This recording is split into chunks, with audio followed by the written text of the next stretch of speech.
Hello, everybody. Welcome. I am so happy to see you again. Let's check in. How are you doing?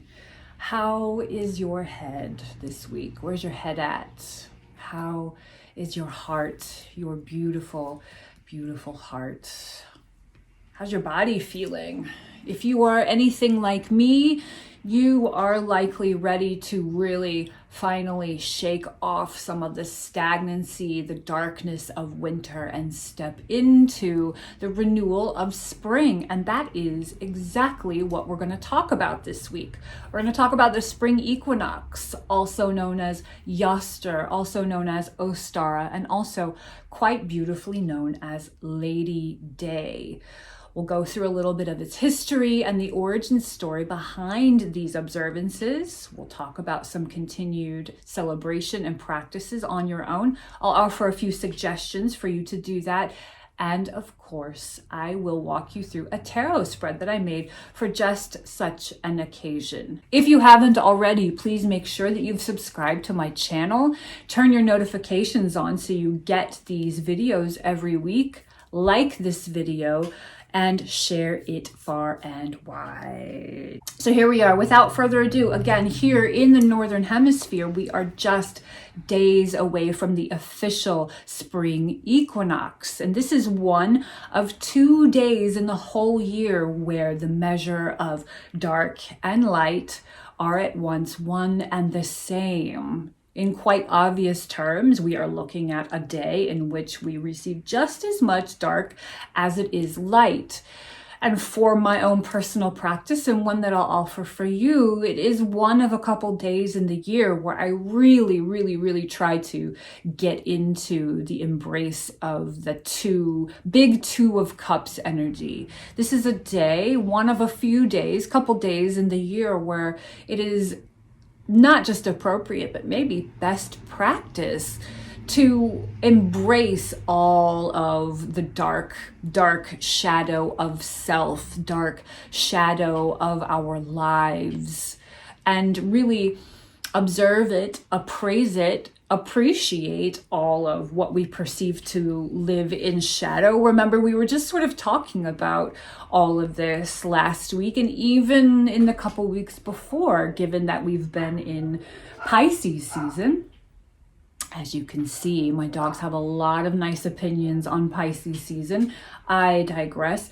But that said, I really feel in constructive hindsight, and I would offer you this perspective also, that how wonderful is it that we get to really be deep in the light of the moon within Pisces season, examining in the final days leading up to the end of winter, the beginning of spring.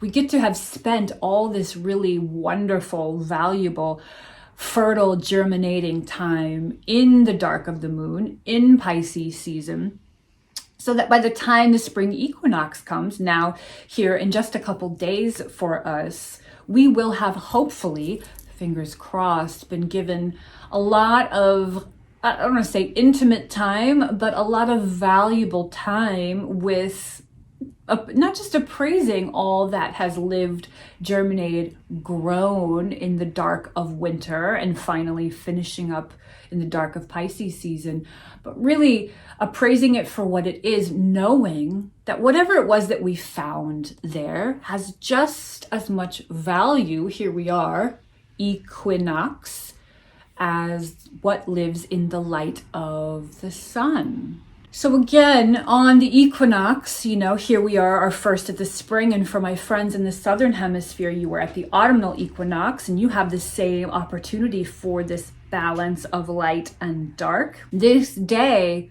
we get to just let it all be what it is and know that it all has immense intrinsic value for us and for the rhythm of life as a whole. We are certainly poised on this day for some really valuable appraisal. We get to take a stock in trade. As you know, that it is my one of my things that I love to do is a near regular stock in trade of what's working, what's not working.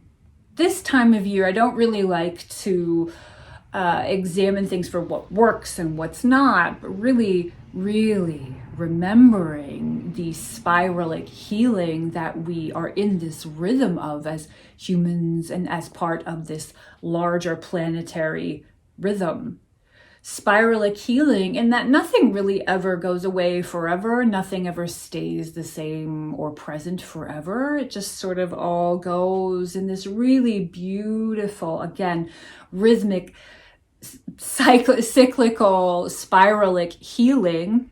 Really, really appreciating with the end of winter that these things will not go away forever, just like the ground teaches me in my own yard, right? But they go away for now. We are poised at this moment to really take a beautiful look at what are we ready in our lives, in our own bodies, the stagnation of the dark germination, dormancy. What is ready to go away until autumn or next winter, and what of that is finished germinating? What of that has had enough dormancy and is in fact ready to spring forth into spring? Within this self-appraisal, and when I say that, I want to be as clear as I can via the internet that this is not a harsh look, a harsh appraisal at any of it. Really, this is a gentle, warm, and loving exchange of the self. Again, think about that Two of Cups energy. The dark pours into the light pours into the dark. Asset and liability become no longer relevant. It is just all exchanged from the same cup of the individual. A loving, perhaps languid and long goodbye between lovers of self, lovers of opposites, between light and dark, between the sun and the earth. I'm really better able to remember that this is a loving exchange, a loving appraisal, by examining some of the historical practice or observation behind OSTARA or EOSTRE. So we understand OSTARA to be the time, traditionally speaking, when the sun god becomes one in union with the earth, with Gaia, thus creating the most fertile ground for planting, for sowing crops, right? Traditionally and historically speaking. But around this time, this is when Gaia and the sun form this union. And when I really think of it in that way, how could I not remember that in my own personal practice and what I offer for you, our observance of light and dark in the world, in our homes, in our families, in ourselves, is really meant to be loving and appreciative.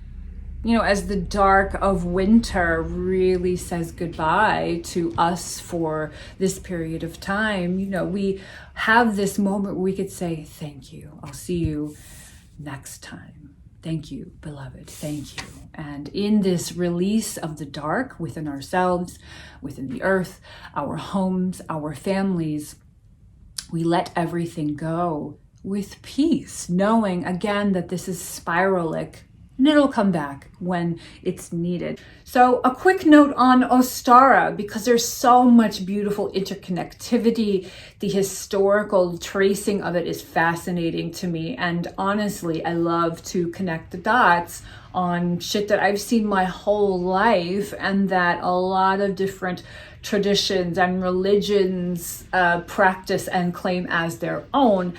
But really, in fact, we can just look back at a very clear line, even just in root words that, if you think about it, make a ton of sense. So OSTARA is said to be a derivative of the word EOSTRE, E-O-S-T-R-E.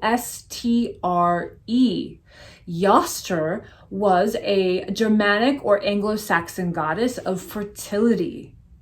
And every year, these Germanic tribes, traditions, communities would have fertility celebrations, fertility rites, if you would, to encourage the gods, goddesses, to bestow upon them their crops, their farm animals, their families, great senses of fertility. EOSTRE, this Germanic goddess, going to OSTARA, going to Easter. Okay. At any rate, around this same time, we can see that things are more fertile, more ripe, combining with the fecund. The fecund, again, dark and very valuable germination experienced in the winter, is now meeting with more and more sunlight each day. And you can see things literally just sprouting up from the ground. You can see animals popping up everywhere looking for snacks because they're fucking hungry from the winter. Lots of bunnies hopping about, you know, and a lot of research I've done over the years, the hares, the rabbits, the rabbits or hares in the festivals for EOSTRE would be quite prevalent because they're probably just out making babies during this time. And now, millennia later, we have Easter bunnies, chocolate bunnies. Thank goodness for chocolate bunnies. But at any rate, I find that this is so fascinating, and yet again, another opportunity to, again, be reminded that we are not so separate. There is so much ancient interconnectivity, and that which plagues a lot of people in dogmatic practice is really nothing new under the sun and cannot really be claimed by any one religion or practice or community. But I digress. OSTARA, EOSTRE, or Lady Day is one of my most favorite times a year because I personally have a ton of fire in my zodiac and I need the light. I need this rejuvenation, and I am very ready to contribute to further springing forward in my own land, around me, in my family, in my communities near and far. So I had a couple of suggestions for you, things that I love to do that I think might be very valuable for you. So one of the ways that I love to contribute to further springing forward is to make seed pearls. Some people, or a lot of people, call these seed bombs, but I don't get down like that. So we're going to call them seed pearls. This is a way that you can be of further service and express gratitude to the earth that is somehow, some way, still creating life for you and me and us all, despite all that we put it through. Seed pearls are a way to celebrate and be of service. This is very, very simple. Take some air dry craft clay that you can get at any craft store. Air dry crafting clay. What you're going to want to do is cut squares about 1 to 2 inches or so. Forgive my measurements if they're not correct here. You're going to cut squares 1 to 2 inches.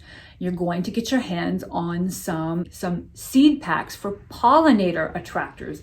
Bees, birds, butterflies, moths. Don't forget the moths. Moths are also great pollinators. Get some seed packs. And if you can have access to regional seed packs for wherever it is that you live, that's even better. Think things like coneflowers, sunflowers, poppies. Lantana flowers are also quite wonderful, but they're not as easily accessible. So maybe just stick to sunflowers, poppies, or coneflowers. So you're going to get a small pinch of your seed mixture that will attract these pollinators. You're going to put it right in the center of your square of clay. You're going to fold it in, and then you're going to make a little ball. And then you're going to do that for your whole pack of for your whole pack of clay. You want to let these air dry. It should take about a day. And when you're done, you could have upwards of a couple dozen seed pearls. Where do you put these? Any damn where you please that you don't think that the seed pearls would be tilled or dug up or otherwise destroyed by lots of construction. You could do guerrilla gardening by throwing those shits over the fence. And anyway, Just another suggestion, and one of the ways that I like to observe and practice every year, maybe I'll make a video and put it online of the ones that my family and I do.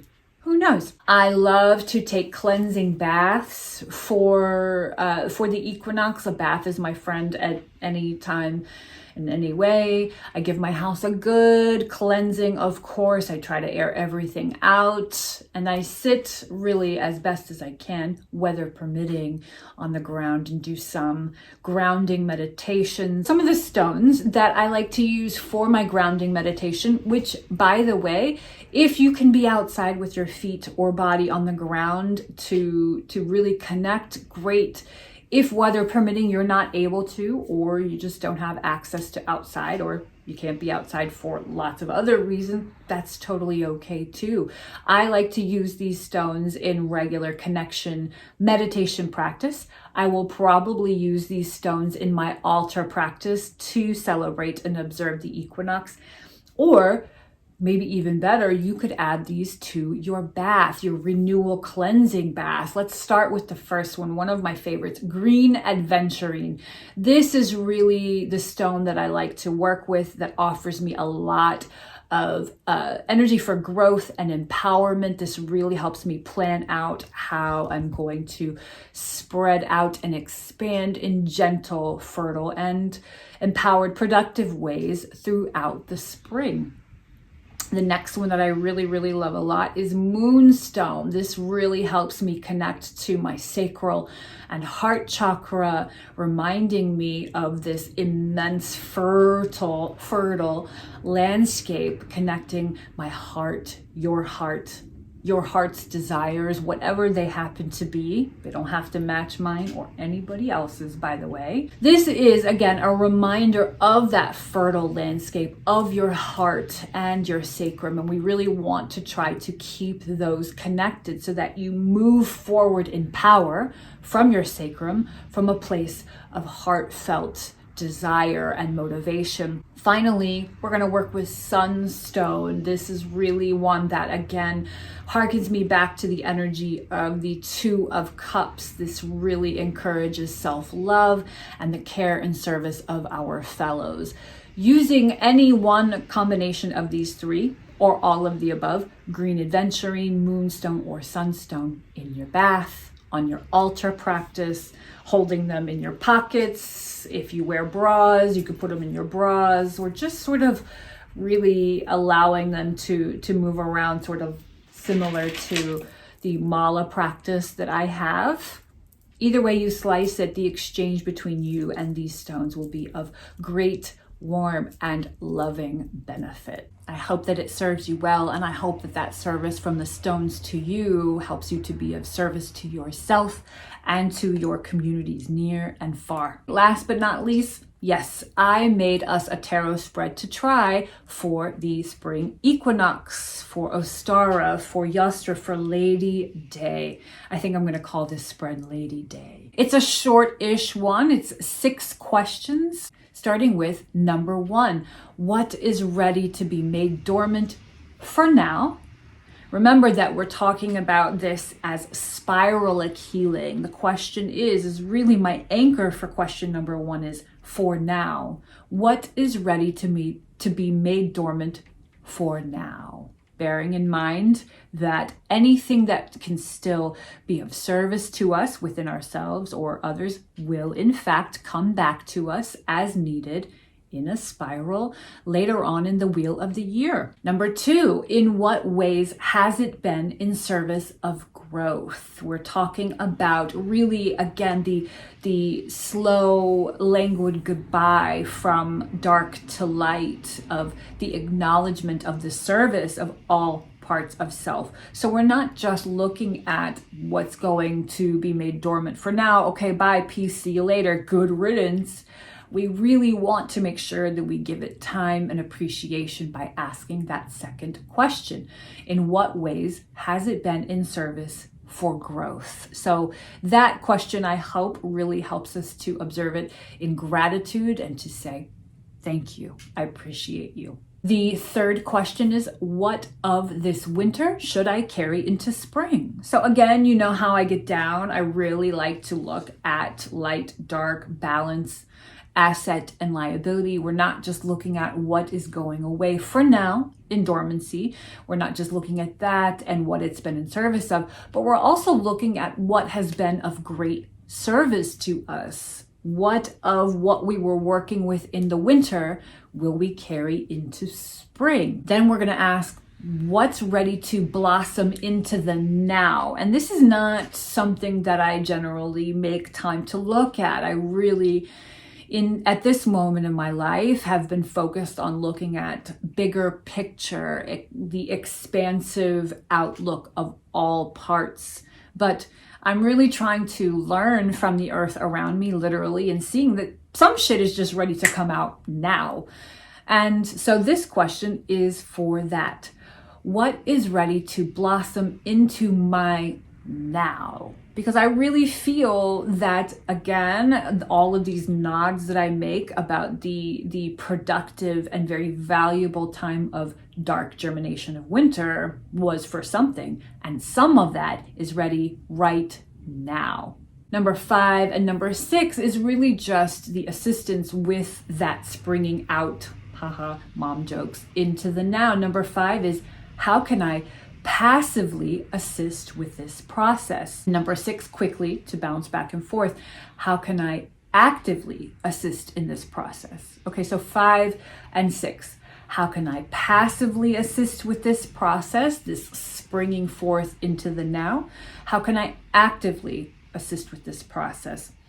I like to look at, or encourage you also to look at, the active and passive processes of assistance with growth, because again, I'm just taking the cue from the literal earth under my feet. Nature in all of her wondrous and mystical, albeit to me sometimes confusing and mysterious wonder, shows me so much. And right now I'm looking at the fact that, to make another tarot reference, some of this is really Wheel of Fortune magic, as in some of it is very passive in the Wheel of Fortune, the wheel of the year. And some of it is very active. I've noticed that the earth innately, beautifully, magically, mystically just somehow knows when it needs to be quite passive and let things fall off of the tree or the vine and fall and seed wherever the hell they want to be. And sometimes the earth just innately knows that it needs to be quite hands-on with its production. So this is our cue. The last 2 questions, again, to reiterate. How can I passively assist in the process? And finally, how can I actively assist in that process? I hope that this tarot spread really helps you feel bolstered and confident to spread your beautiful roots out far, far, far into spring. I hope that it is all of service to you. I hope that you are so, so well, happy, joyous, free again. And I hope that together we can find all of these resources for ourselves and for one another. Before I log off, I want to remind you to make sure you subscribe to my channel, turn on your notifications so you get these videos each week. Like this video, share it far and wide, much like the spring herself. Merry meet, merry part, merry may we meet again. May it be all of these blessings and more. Mwah. See you next week.